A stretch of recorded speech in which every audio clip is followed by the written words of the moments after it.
Diabetes. Você deve conhecer alguém que tem essa doença. O que é? Quais são os sintomas? Quais são as causas principais? O que realmente é o excesso de açúcar no nosso sangue? Por que é tão ruim assim? É o que a gente vai descobrir no vídeo de hoje. Roda a vinheta aí, Wes, louco!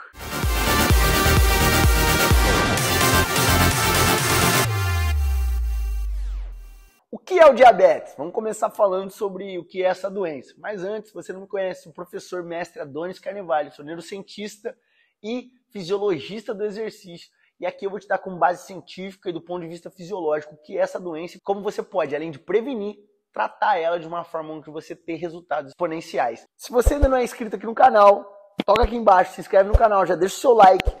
E deixa o dislike também se você não curtiu de alguma forma, mas me coloca aqui também nos comentários agora se você está aqui diabetes, para que o YouTube ele possa entender que esse vídeo ele é relevante e possa entregar para pessoas o assunto que nós vamos falar hoje, que é muito importante. Cara, sem mais delongas, o diabetes nada mais é do que uma doença e ele tem dois tipos, diabetes tipo 1 e diabetes tipo 2. O diabetes ele se caracteriza como o excesso de glicose no sangue. As pessoas falam que glicose é igual ao açúcar do sangue, mas na verdade é a glicose, que é uma parte bem pequenininha desse açúcar, como que a gente tivesse consumido, do carboidrato, por exemplo.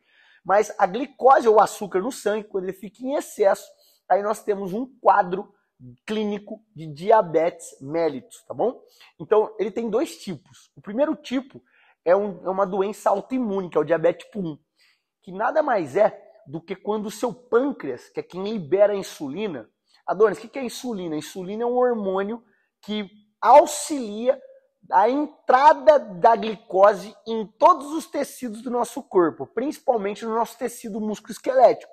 Então, se a insulina, ela que faz com que a glicose entre dentro das minhas células, por exemplo, fígado ela auxilia, cérebro ela auxilia e também dentro dos nossos músculos, quando essa insulina não é produzida, nós temos a sobra dessa glicose no nosso sangue. E é aí que se caracteriza o diabetes tipo 1. Sobra da glicose, diabetes. Mas por que tipo 1? Porque o pâncreas, que é o órgão do nosso corpo, que é a glândula que produz insulina, ela é atacada pelo nosso próprio sistema imunológico, caracterizando uma doença autoimune. E aí, as células que produzem essa insulina, elas são destruídas, que não produzem esse hormônio que é tão importante para a entrada dessa glicose. Ou seja, diabético tipo 1 é a pessoa que desenvolve geralmente essa doença lá na infância. Por quê? Por se tratar de uma doença autoimune, o aparecimento dela é logo em crianças. Quando você vê uma criança, muitas vezes utilizando insulina, uma criança que já tem esse quadro clínico, é bem provável que essa pessoa seja um diabético tipo 1. E também, outra característica do diabetes tipo 1 é o fato da pessoa ter que tomar insulina. Por quê, professor Adonis? Porque já que o diabetes tipo 1, a pessoa não produz, o pâncreas dela não produz a insulina, ela tem que controlar esse excesso de glicose de alguma forma. Como as pessoas fazem? Tomando a insulina de uma forma exógena, ou seja, injeções de insulina. E aí nós temos vários tipos de insulina, ultra rápida, rápida, demorada, longa. Uma grande característica aí do diabético tipo 1 são os episódios, muitas vezes, de desmaio, os episódios. Hipoglicemia, que é quando a sua glicemia está abaixo dos níveis normais. Se você conhece algum diabético tipo 1, são pessoas que passam mal geralmente, e essas pessoas têm que ficar muito atentas para que não tenham esse episódio, porque é um episódio que pode levar à morte de uma forma instantânea. Uma vez que a gente já entendeu o que é o diabetes tipo 1, diabetes, de novo, o excesso de glicose no sangue, o excesso de açúcar no sangue. Tipo 1, porque é o tipo do diabetes que o nosso pâncreas ele é atacado pelo nosso próprio sistema imunológico. Uma doença autoimune, que caracteriza essa não produção de insulina e automaticamente essa sobra da glicose, promovendo o diabetes. O segundo diabetes, que é o diabetes tipo 2, ele é o diabetes que nós chamamos de causado pelo ambiente. Não tem mais uma questão genética ou uma questão autoimune, que é desconhecida ainda pela ciência, que é o caso do diabetes tipo 1. O diabetes tipo 2, ele é causado pelo estilo de vida da pessoa. E quando a gente compara a quantidade de pessoas que têm diabetes tipo 1 e a quantidade de pessoas que têm diabetes tipo 2, nós vemos que a quantidade de pessoas que têm um diabetes tipo 2, ou seja, que é devido ao estilo de vida da pessoa, as escolhas, os hábitos, é de quase 95%. Ou seja, as pessoas que têm diabetes, apenas 5% são por conta de doença autoimune. O restante são, a grande maioria, por maus hábitos de vida. E aí que está o porém. Nós sabemos que diabetes, de novo, é o acúmulo, a sobra dessa glicose no sangue. Agora a pergunta é, o que eu fiz com a minha vida, com o meu estilo de vida, que fez com que eu provocasse esse impedimento da minha glicose entrar dentro da minha célula e dela ficar sobrando, causando uma doença? E aí o principal fator que está associado com o aparecimento do diabetes tipo 2 é o acúmulo de gordura abdominal. Ah, mas não, Adonis, o médico me falou que é porque alguém da minha família teve, ou porque é uma questão genética, histórico familiar. Ele falou que é inevitável. Uma mentira isso. Isso, inclusive, foi uma prisão. Eu tenho alguns vídeos aqui no canal falando sobre isso, que a ciência ela já entendeu, e lá nos anos 2000, inclusive através do ganhador do prêmio Nobel, Eric Kandel, de que nós não somos prisioneiros da genética, ou a genética não determina aquilo que vai acontecer na nossa vida. Pelo contrário, é o ambiente, ou seja, é o que nós fazemos que vai encapsular ou vai expor dados genes. Em outras palavras, histórico familiar ou genética não é prisão, é apenas uma facilitação. E aí você tem a decisão de permitir que aquilo realmente aconteça ou que aquilo nunca aconteça na sua vida. Isso vai depender realmente dos seus hábitos, das suas decisões e de como é o seu estilo de vida. Diante disso, o diabetes tipo 2 ele é causado principalmente associação com uma doença também que é muito agravante, que só vem crescendo na humanidade, que é a obesidade. E a obesidade ela tem esse elo com o diabetes muito próximo por conta de alguns hormônios. O acúmulo de gordura abdominal ele vai liberar. Um deles é chamado de resistina. E a resistina ela atrapalha a comunicação da insulina, que no diabético tipo 2, ela é produzida, só que ela não consegue fazer o seu papel. Como assim, Adonis? Todo hormônio no nosso corpo, para ele agir, ele precisa ter um receptor. Então o hormônio ele está passeando no teu corpo, e aí o tecido, vamos supor que é o seu músculo, ele tem um receptor para esse hormônio, o hormônio se liga nesse receptor, e esse receptor ele passa toda a mensagem para modificar o comportamento celular. No caso da insulina, o hormônio insulina especificamente, o hormônio está passeando, quando ele se liga no receptor dele, ele manda uma mensagem para o corpo, para a sua célula. Dentre as várias mensagens, uma delas é para uma proteína vir para a célula e abrir a porta, como se eu fosse abrir essa janela aqui, ó. E abrir essa janela e avisar assim, glicose, pode entrar na célula. É isso que acontece com a insulina de uma pessoa normal. O problema é que no caso do diabético tipo 2, o hormônio se liga, ele se liga, só que ele não consegue produzir essas mensagens para mudar o comportamento da célula. É como se a célula ela não conseguisse ouvir a ligação. É como se ela tivesse com muito barulho, vou colocar dessa forma. É como se tivesse muito barulho no ambiente, ela não conseguisse ouvir alguém chamando. Já passou por isso? Quando você está num lugar muito barulhento, as pessoas às vezes te chamam e você não escuta. É isso que acontece com a célula. Por mais que o hormônio está sendo liberado no diabetes tipo 2, diferentemente do diabético tipo 1, que não produz esse hormônio. No diabético tipo 2, ele produz. Está sendo liberado, está se ligando com a célula, só que não está fazendo a comunicação celular. É por isso que o nome também desse diabetes tipo 2 é de resistência à insulina. Por quê? Porque você tem muita insulina sendo liberada, muita insulina no sangue, porque percebe, o teu órgão, ele começa a ver que ele está liberando a insulina, só que continua ainda a quantidade de glicose alta. E o que ele fala? Opa, a quantidade de insulina que eu liberei não resolveu. Então o que eu vou fazer? Eu vou liberar mais insulina, mais insulina, mais insulina, até resolver o problema, até limpar a insulina, a glicose do sangue, até limpar essa glicose do sangue. E aí o que acontece? A resistência à insulina. O que ocorre? Pela alta quantidade de hormônios que começam a ser liberadas, nós começamos a entrar num processo chamado de resistência à ação do hormônio, ou também conhecido na ciência como down regulation, que nada mais é do que o pâncreas, ele passa a liberar cada vez menos insulina, é como se ele tivesse jogado a toalha.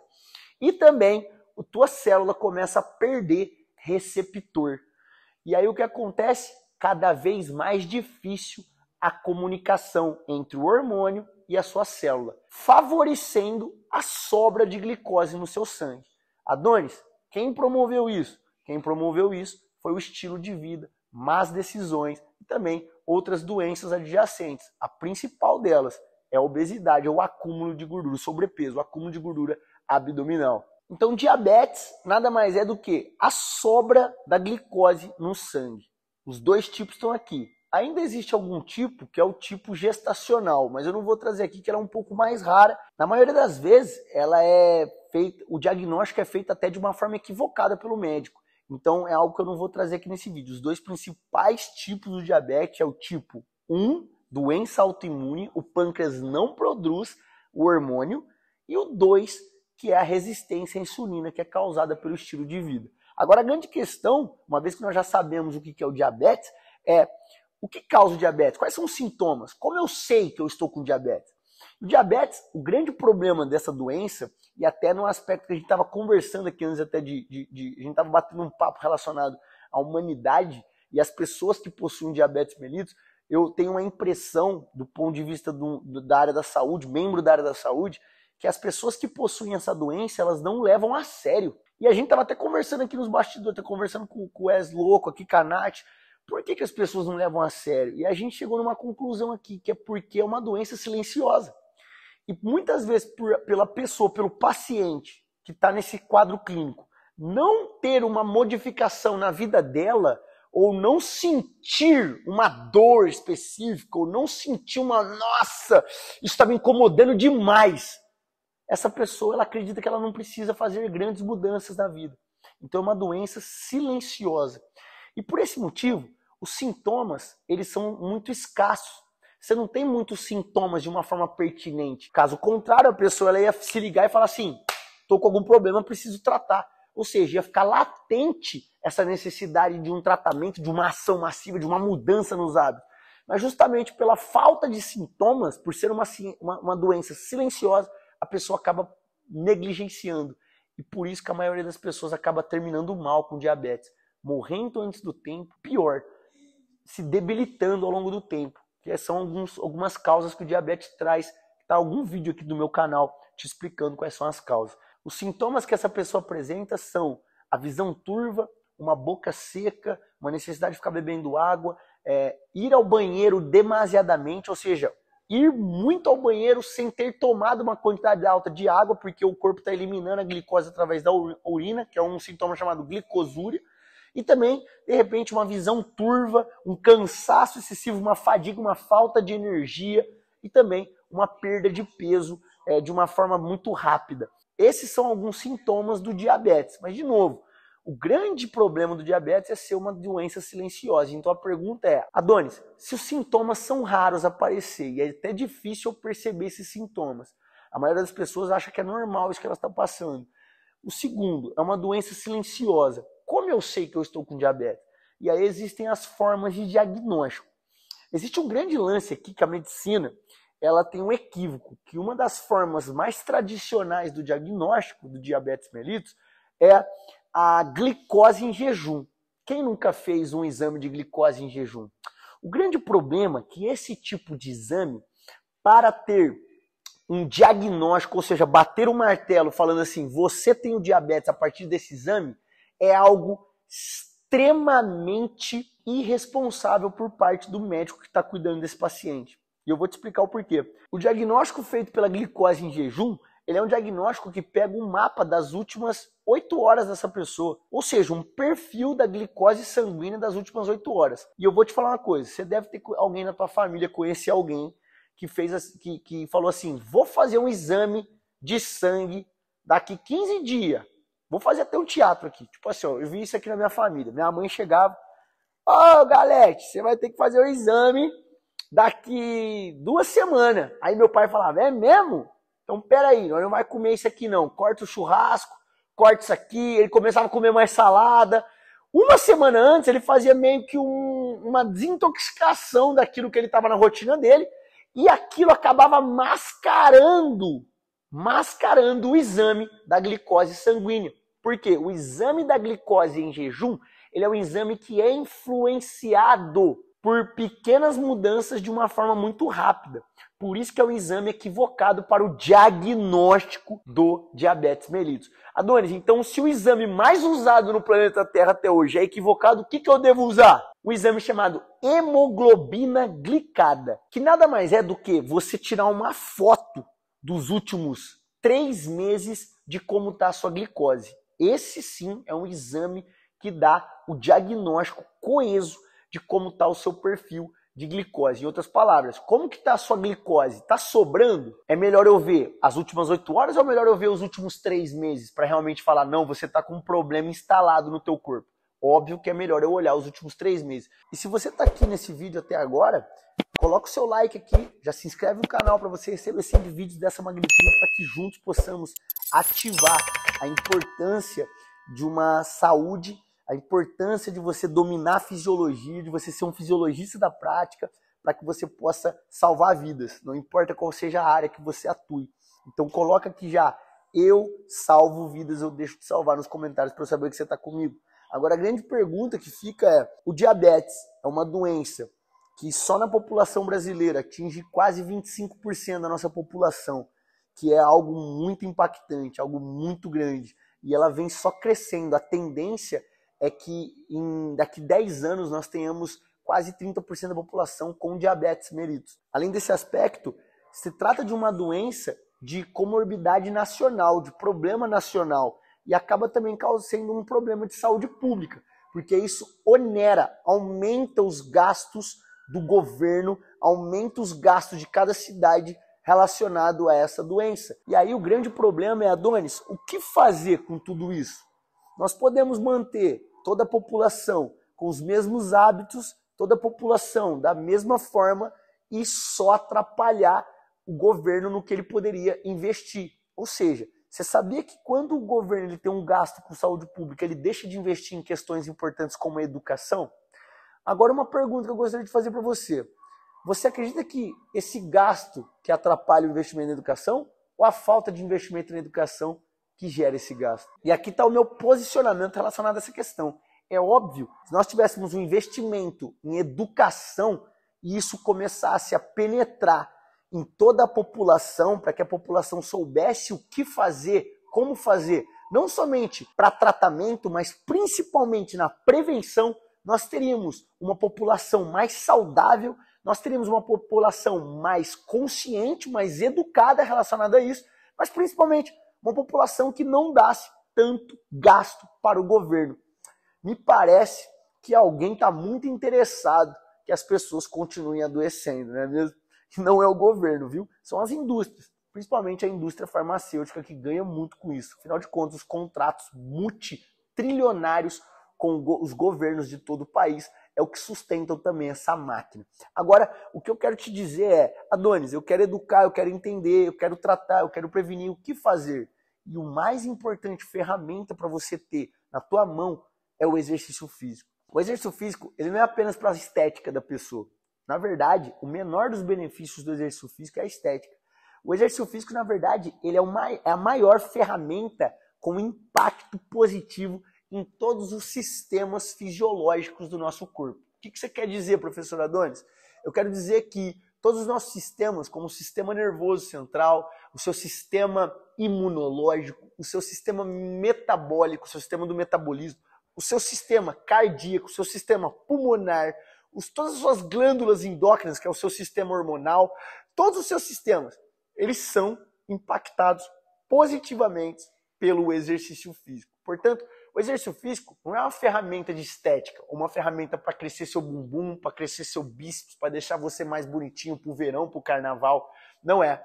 Na verdade, o exercício físico é uma ferramenta de prevenção de doenças e de reeducação para a máquina pública, para permitir com que a população não somente possa ser cada vez mais impactada positivamente, mas que a população ela onere menos o Estado, o governo. E assim o governo possa investir naquilo que é importante, que é a educação, que são aspectos que vão de repente impactar e que vão impactar a nossa nação de uma forma positiva para a evolução. Agora, o exercício físico, ele não fica só aí. No caso do diabetes especificamente, ele vai ser o grande motor no tratamento e na prevenção.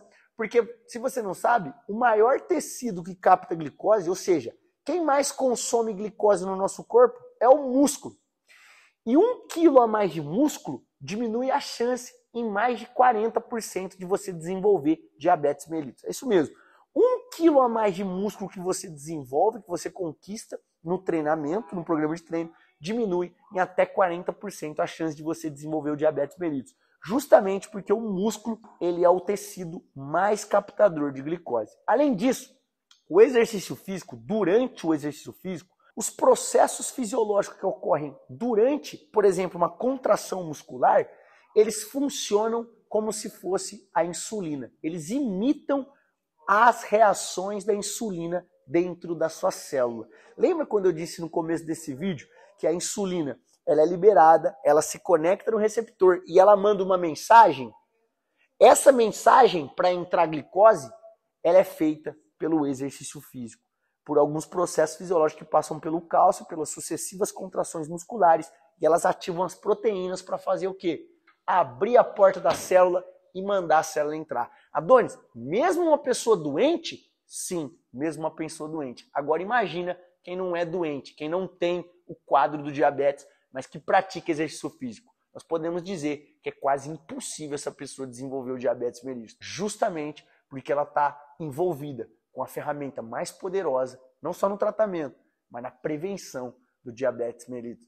Diante disso, diferentemente do que muitas pessoas vão te falar sobre o exercício físico, ou diferentemente daquilo que a população, a sociedade vê como exercício físico, ele é muito mais do que um modificador de estética. O exercício físico é sim a ferramenta mais importante para modificar a sua fisiologia e pode agir sim, não somente na sua estética. Na verdade, o menor dos benefícios é esse, mas ela vai agir, com certeza, na prevenção de doenças. Mas não somente isso, ela ajuda você na sua melhora cognitiva, no teu aprendizado, no teu foco, na tua produtividade, na tua energia, na liberação de neurohormônios, na sua felicidade, nos transtornos de humor, em impedir doenças neurodegenerativas, em impedir doenças cardiovasculares, em impedir e prevenir o diabetes mellitus. Ela melhora o seu metabolismo, ela te emagrece, ela deixa você mais disposto, ela permite você dormir melhor. Ou seja, isso tudo em uma pílula chamada exercício físico. E tem gente ainda que acha que é só contar repetição, o personal trainer, não é mesmo? Pode ser que você que esteja me vendo é um personal trainer e você acredita que você é apenas isso. Mas eu quero te convidar a um outro olhar da fisiologia. Eu quero te convidar para um outro olhar para a tua profissão, mas principalmente para a ferramenta que nós governamos. São os profissionais de educação física que governam, mas que infelizmente ela não tem o reconhecimento devido à nossa profissão, porque a faculdade e as academias elas implantaram uma cultura errada. E eu preciso da sua ajuda para que a gente possa mudar essa cultura relacionada ao exercício físico e o que ele é capaz de fazer pela sociedade, o que ele é capaz de fazer na mudança, porque o exercício físico salva vidas ou deixa de salvar. Você curtiu esse vídeo, esse conteúdo? Deixa um like aqui, se inscreve no canal para mais conteúdos como esse e me manda aqui nos comentários se você é da área da saúde, se você entendeu a importância do exercício físico. Coloca assim, ó, eu sou Tropa FP. E a Tropa FP aqui no caso é simplesmente uma alegoria a um exército, porque nós estamos em guerra. A humanidade está em guerra, a humanidade está morrendo, a humanidade está adoecendo, nós estamos em guerra e eu preciso de pessoas nesse exército do bem para salvar vidas ou deixar de salvar através de uma ferramenta que é o exercício físico. Conto com você, juntos somos poderosos.